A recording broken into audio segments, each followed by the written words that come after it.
pa lang po sa ating channel, subscribe na po at pakiclick din po yung bell notification para lagi ka pong updated sa bawat video na ina-upload po natin. Matapos hindi dumalo sa nasabing debate, Lenny Isko Ping at Manny nanonood sa magiging future presidente. Ito ang naging komento ng maraming netizens sa mundo ng social media matapos kumalat ang isang screenshot kung saan matapos hindi dumalo sa kauna-unahang presidential debate sa 2022 election na inorganisa ng Sunshine Media Network International ay namataan di umano ng maraming netizens na sabay-sabay na pinanonood ni Senator Manny Pacquiao, Manila City Mayor Isko Moreno, Senator Fing Lacson at Vice President Lenny Robredo, hindi lamang sina Calio D at ilang pang mga presidentiables maging si Bongbong Marcos na dumalo sa nasabing 2022 presidential debate. Ito ang isyu na pinuputakti ng samot-saring komento ng maraming netizens dahil matapos akusahan ng kampo ni VP Lenny Robredo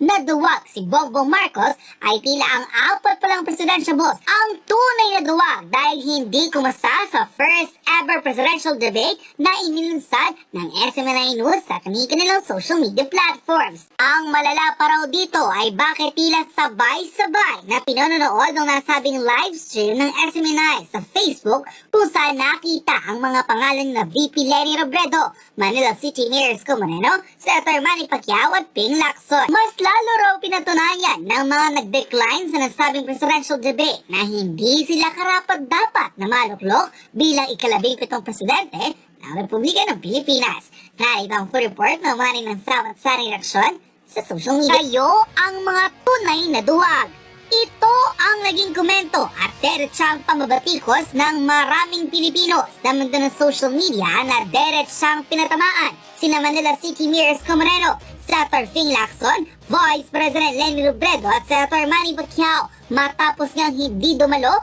sa first ever presidential debate na inorganisa ng SMNI News sa Oktada, Manila. Ilang mga netizens ang nagsasabi na tila hindi raw kakayanin ng apat na presidential boss ang mga tanong na ibinato ni Professor Clarita sa mga presidential boss na umattend sa nasabing 2022 presidential debate. Mga tanong tungkol sa edukasyon, pangkalusugan, pagpapalago ng ekonomiya, pagbibigay ng kabuhayan at mga international relations policy patungkol sa pinag-aagawang isla ng iba't ibang bansa sa West Philippine Sea. Ito lamang ang ilan sa mga tanong na nagdagdag ng init sa podium kung saan ibinato sa mga presidential candidate na dumalo sa Okada, Manila. Tila mas naging bal ang maraming netizens dahil matapos hindi dumalo ni Vice President Lenny Robredo, Senator Manny Pacquiao, Manila City Mayor Isko Moreno at Senator Fing Lacson ay tila kumalat sa social media ang isang screenshot na pinapanood ng mga hindi dumalo sa live presidential debate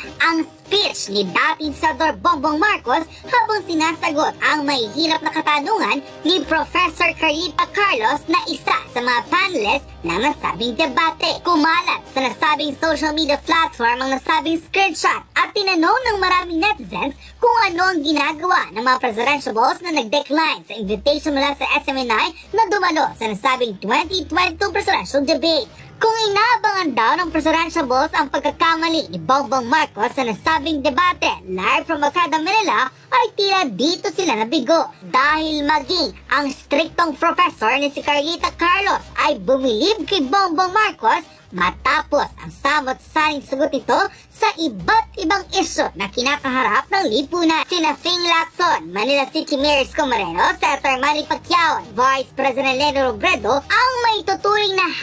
#certified duwag nga raw dahil sa hindi nito pagsipot sa kauna-unahang presidential debate na inorganisa ng SMNI News sa Okada, Manila. Pas dinaig pa nga raw ni Norberto Gonzales, Ernie Abella at Calio D. Guzman ang mga hindi dumalo sa nasabing presidential debate kung saan ay binabansag ngayong certified duwag ng maraming netizens. Hindi nga raw maiaalis sa maraming Pilipino na kahit ano pang alibay ang ipinalusot ng mga presidential boss na hindi umattend sa nasabing debate sa 2022 presidential election ay tila mananatili sa puso at isip ng maraming Pilipino na hindi sila karapat-dapat na maluklok bilang ika-17 presidente ng Republika ng Pilipinas. Kaya't sa kung ano man raw ang dahilan ng di umani pananood nila Senator Manny Pacquiao, Vice President Leni Robredo, Manila City Mayor Isko Moreno at Senator Ping Lacson habang sumasagot si Bongbong Marcos sa 2022 presidential debate ay hindi raw sila makakakita ng pagkakamali rito